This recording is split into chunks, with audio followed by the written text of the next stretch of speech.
ago, I'll ask, hold on a minute here, why is the Irish government, among another 11 governments, lobbying on behalf of airlines? Yes, the airlines are finding it difficult. Yes, they're laying off staff. But surely it's not the role of the passengers, the people who bought flights, to have to bail out the airlines. Surely that is not what this should be about. And that's all for now. We'll have news again at 8. News Talk Weather. Thanks to the AA. Need to renew your AA home insurance? Go to the aa.ie/myAA. Rain will extend across the country with the risk of hail and thunder tonight, turning more scattered later on. Mist and fog patches too, with a chance of grass frost overnight. Cold with lowest temperatures 0 to 5 degrees. And now you're up to date on News Talk. Off the ball.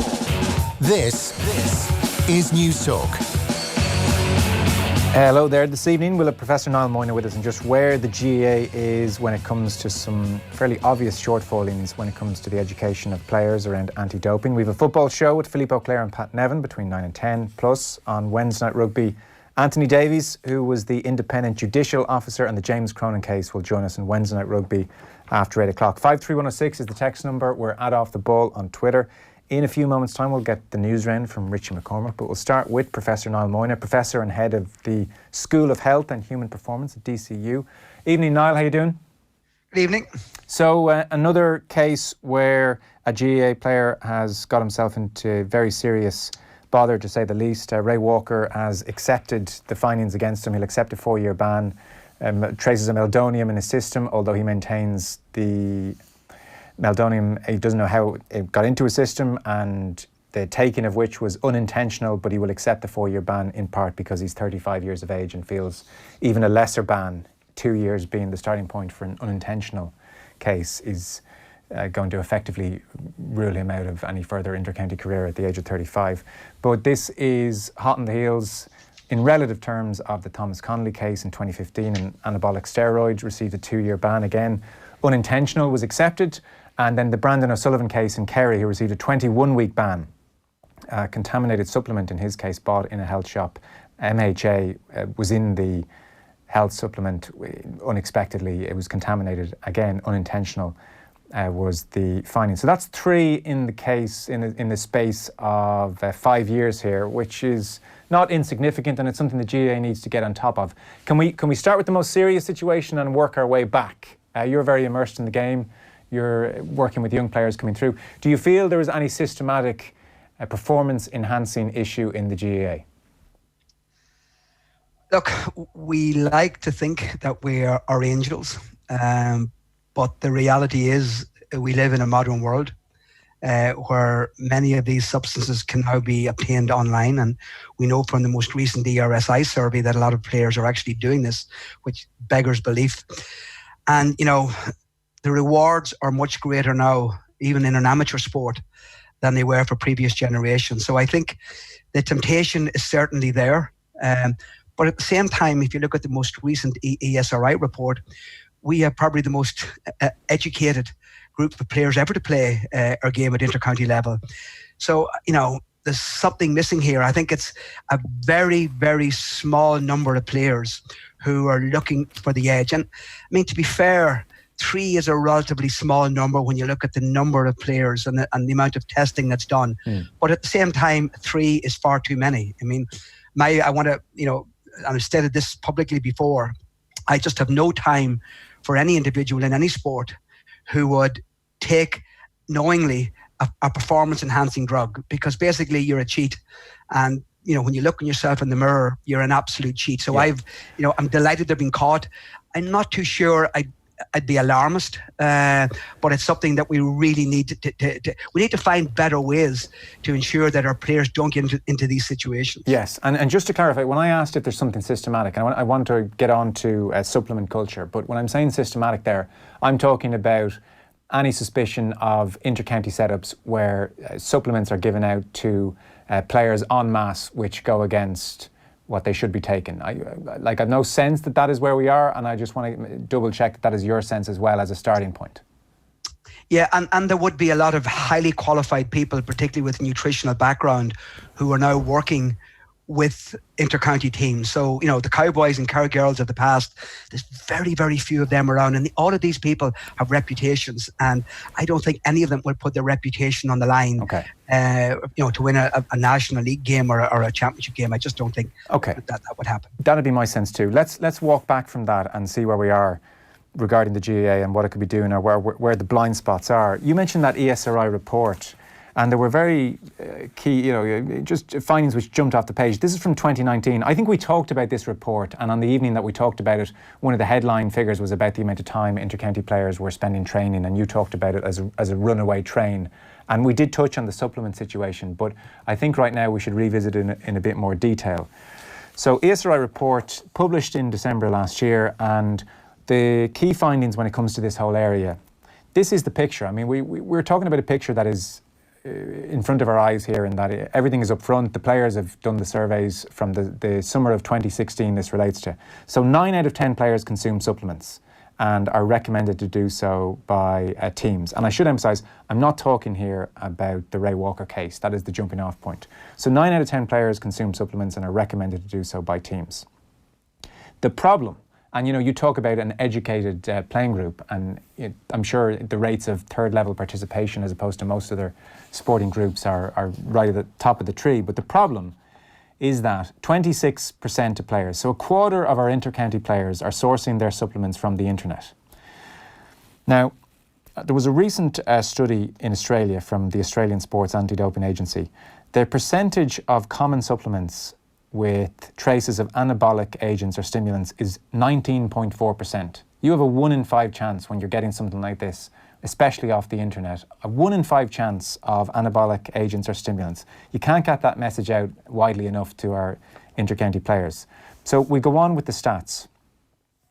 Of those participating in the ESRI study who are using supplements, 56% of them are being monitored by the management team. So the other 44% are taking these supplements and it's not being monitored by the management team. So we think that, these inter-county setups, that everybody's right on top of everything. But 44% of those taking the supplements, it's not being monitored by the team. And it gets more worrying still when you dig down into certain areas of the GAA.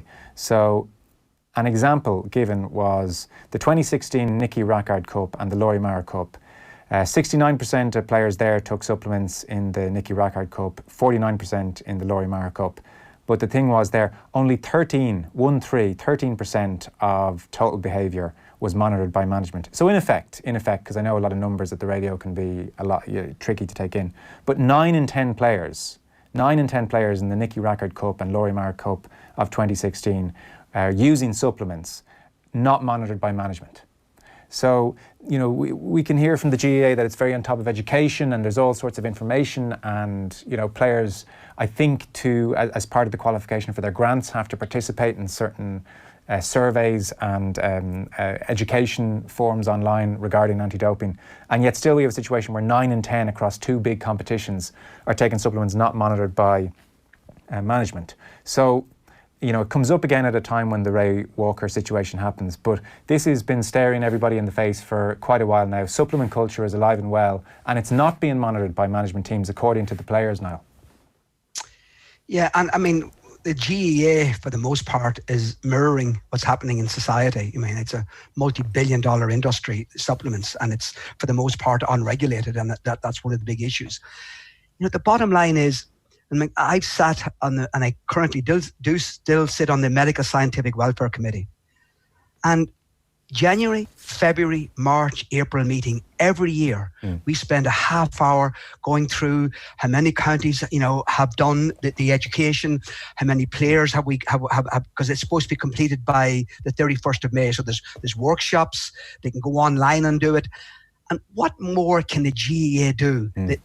Now I think county secretaries are overworked, and to be fair to Paul Flynn and the GPA, they're pushing this very hard as well.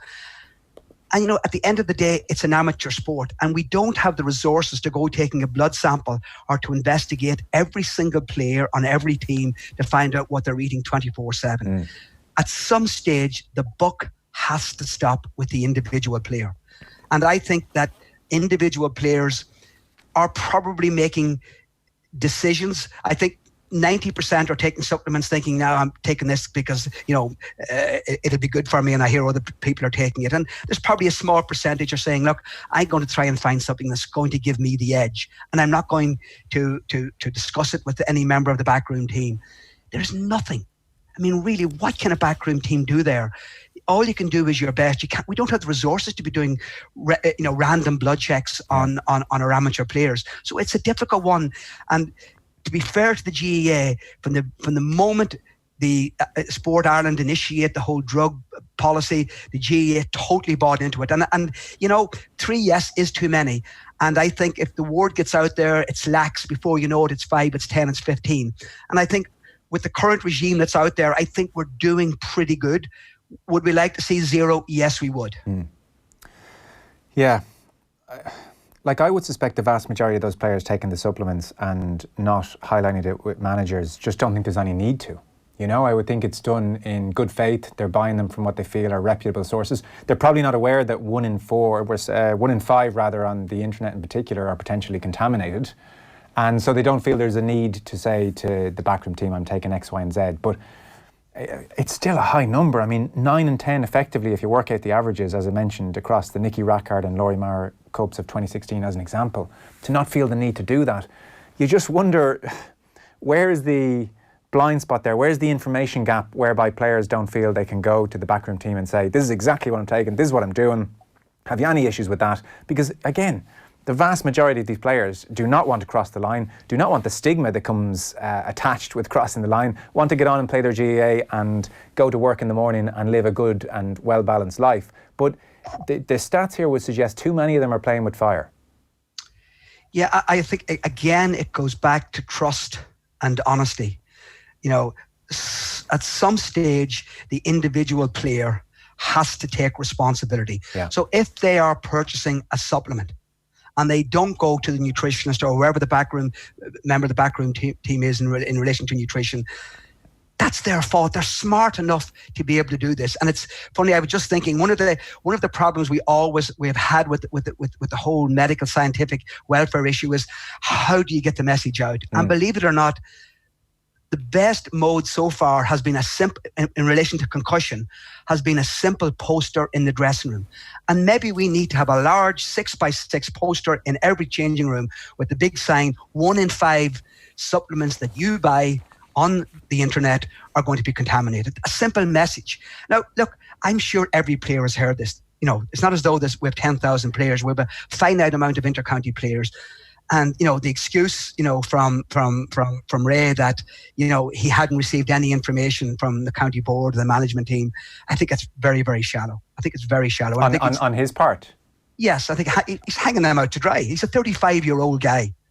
And he's telling me, that he's now been found with an illegal substance, and all of a sudden, it's not my fault. I wasn't told about this. I just think that's a cop-out. I mean, I know that the person who works, I don't know the person, I don't know them personally, but the person who works, she has a master's in nutritional science. She's a postgraduate diploma. She's a registered GAA anti-doping tutor. I am sure that had Ray gone to her and asked questions, I'm sure he knew about her qualifications. So maybe, yes, there's a disconnect. He didn't feel comfortable, or maybe he was looking to get the edge. I don't know. Well, no. We absolutely can't say that, because he's very clear on that point. He's very clear on that point. And again, in his statement, he said, I did not intentionally take any banned substance, and anything that was found in my system was completely there unintentionally. He says, I cannot explain for sure how the substance came to be in my system. He says, I was taking anti-inflammatories for a lower stomach issue around the time of the test. So he absolutely denies any accusation he was looking for an edge, and we can't say that. And my view on that would be, believe it or not, I would always believe the player until they're found. You have to believe that. And I'm an eternal optimist. And I think, the vast majority of players, I think if they do take it, they have taken it unknowingly. And I think, to be fair to Ray, I'll go back on that. I think we have to give him the benefit of the doubt here. There's no doubt about that. But at the same time, if he was taking supplements that he had bought that weren't offered to him from the county board setup, I think he should have had an expert on site to be able to question. And that's my issue. How do we make that happen? Yes, okay. We don't know what he was or wasn't taking, and again, he didn't intentionally take anything, and he can't explain how meldonium has ended up in his system, and that is absolutely his point here. But separate to that, I think it is of relevance, and you could say he's hanging them out to dry. I would see it as a pointed enough statement, admittedly, where he says, when I joined the Carlow panel in November, to the time I took the test in February, I did not receive any anti-doping training or education. So it doesn't matter to me if he's 35 or 21. Like, some 35-year-olds just won't be on top of this area at all. Like, so that is, and Carlow GAA can have their response as well. But the fact is, he is saying, I didn't receive any anti-doping training or education, none. So there is a gap there. I mean, if you're talking about the posters in the dressing room or whatever needs to be done, then, so there's a turnover of panels each year. Thomas Connolly back in 2015 was on the edge of the panel and came in. We don't know what education he received, but it was criticised generally, the area of education in the GAA at that time. There was a report on the back of that issue. So here's a guy saying, yeah, okay, look, I don't know how this got my system, and I absolutely have done nothing intentionally here, but he is also saying he's putting it on the record, he didn't receive any education. That's a snapshot of one inter-county panel. Now, maybe he wasn't there the night they did education and anti-doping for the year. We don't know that either. But it can't be just completely ignored. But I think, to be fair, it's not one night or a one, yay or nay. It's not that simple.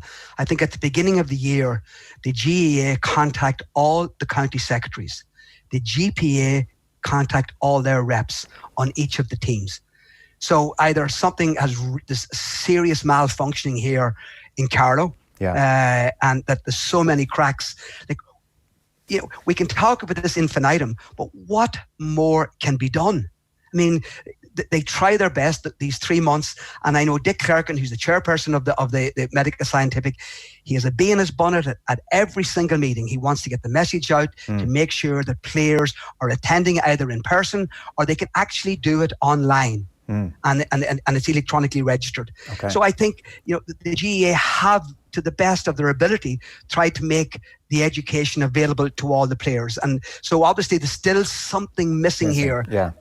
And we're going to have to figure out what that is. Yeah, because I don't think of that ESRI study where they talked to players in 2016. I don't think if you sat any of those players down who weren't running it by their management teams and said, you realise, for instance, there's a 1 in 5 chance that what you're buying here is going to land you in massive trouble. You'll be front page news. Your name will be everywhere. There'll be a stigma, all of that stuff. I suspect they would stop very quickly taking what they're taking. So that would suggest an ignorance. I don't think many of them would take that 1 in 5 chance.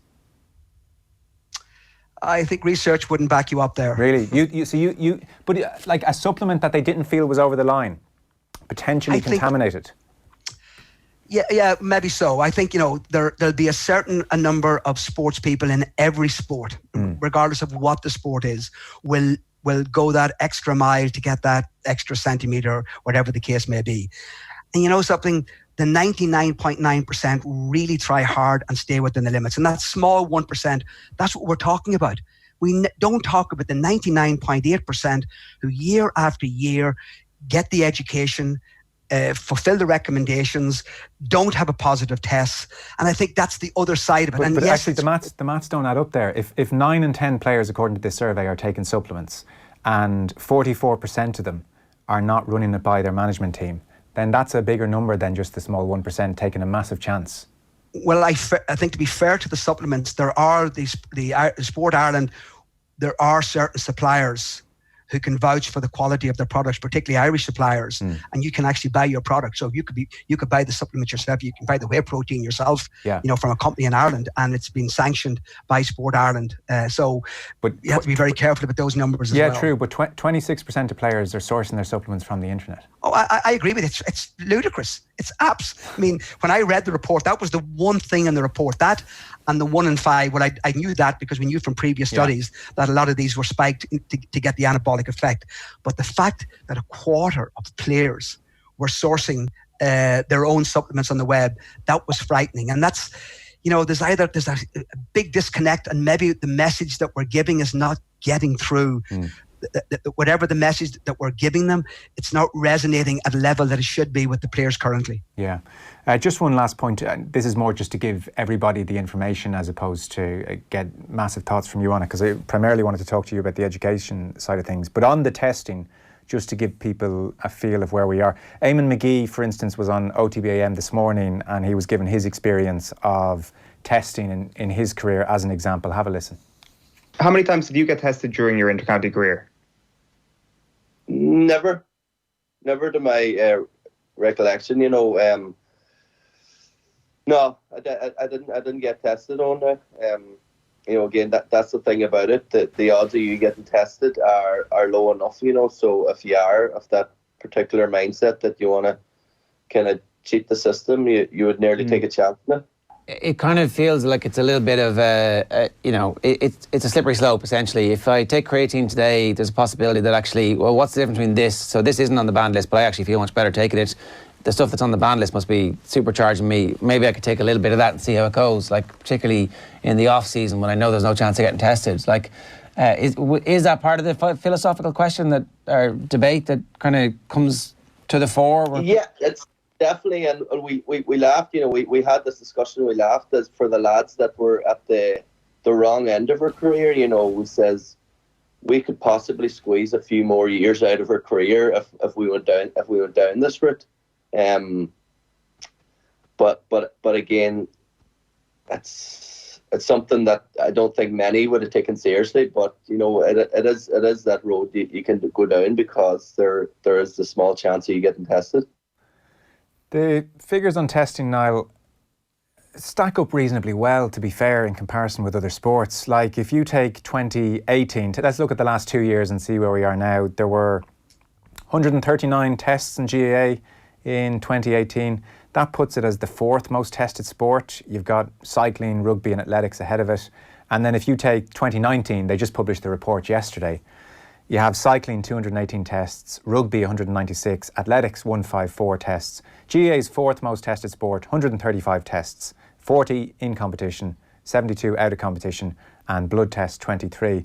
And actually there's a big enough drop as well from GAA in fourth with 135 tests down to fifth, where rowing has 90 and then Swim Ireland has 88. So in terms of the testing being done, I mean, because there's so many intercounty players, it's not surprising that the likes of an Eamon McGee might not remember ever being tested. That's just the reality of budgets. I mean, we're spending 2 million per annum on testing. I'm not sure, how much do we want to spend? 10 million, 20 million? Testing in effect is a deterrent as much as anything. And you have to hope it's doing a part of the job. But that's where we are on testing in the GAA at the moment. Yeah, and I would agree with you entirely. I think it's the deterrent. I mean, when this was initially set up, I had reservations about the amount of money that was going to be spent. There's no doubt about that. We have a finite pot, and we're spending 2 million to find, 2 or 3 positive tests in Irish sport in a year. You have to ask yourself, that's a very, very small number of positive tests. Yeah. But as a deterrent and for educating young people, I think it is extremely important, and it's money that's well invested. And I think people would start asking questions if we doubled that to 5 million. They'd be saying, well, maybe we can spend that money a little bit better because again, the pot is very finite. So final thoughts, sum up where we are then, because this is going to be discussed on the back of the Ray Walker situation, and we don't know enough about that situation, frankly, to extrapolate too much, but we can talk generally about the GAA. What your overall sense of things, what could be done better, I suppose, is the key question. I think that the GAA and the GPA will have to work together to find out, maybe do some qualitative research, to do some focus groups to get, rather than being a top-down approach. Let's ask the players, what are the issues? Why do you think people are still, going out and buying, sourcing their supplements on the web? And maybe start from the bottom up, get the players' input, and then based on that, to look at a new strategy to ensure that this doesn't continue to happen. Okay, listen, thanks so much for your time. It's much appreciated. Professor Niall Moyna, thanks, Niall.